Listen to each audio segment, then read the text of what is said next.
punto pong ito ating talakayin ng update tungkol sa mga programa ng kasalukuyang administrasyon dito sa Mr. President on the Go. Una nga po dyan mga kababayan, pinangunahan ni Pangulong Ferdinand R. Marcos Jr. yung pamamahagi ng tulong sa mga miyembro ng Aita community sa Porac, Pampanga bilang pagtiyak na hindi mawawalan ng suporta sa mga katutubo at hindi na kailangang mamalimusan ng sangan.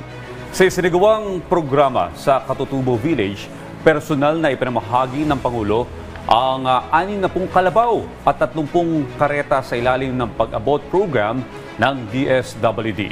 Layunin po nito na muling i-integrate yung mga Aita sa lipunan at mapabuti ang kanilang pamumuhay.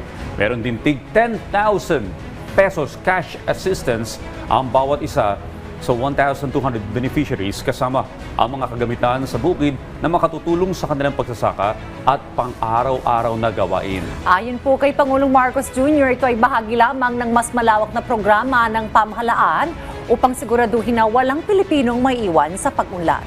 Ang pag-abot program po ng DSWD ay nagbibigay ng pinansyal at relocation aid, livelihood assistance, ganoon rin po ng transportation support at psychosocial services sa mga beneficiaries. Kasabay po ng programa na mahagi rin ng Pangulo ng Brigada Backpacks para sa mga estudyante at 2 Starlink units para sa mas mabilis na internet connectivity sa Katutubo Village Elementary School.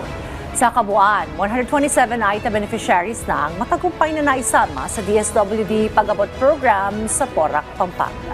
Isang patunay ito ng Administrasyong Marcos Jr. ay patuloy na naghahanap ng paraan para mapabuti ang buhay ng bawat Pilipino, kabilang na ang ating mga katutubo. At yan po muna ang ating update ngayong umaga. Abangan ang susunod nating tatalakayin patungkol sa mga aktibidad at programa ng kasalukuyang administrasyon dito lamang sa Mr. President on the Go.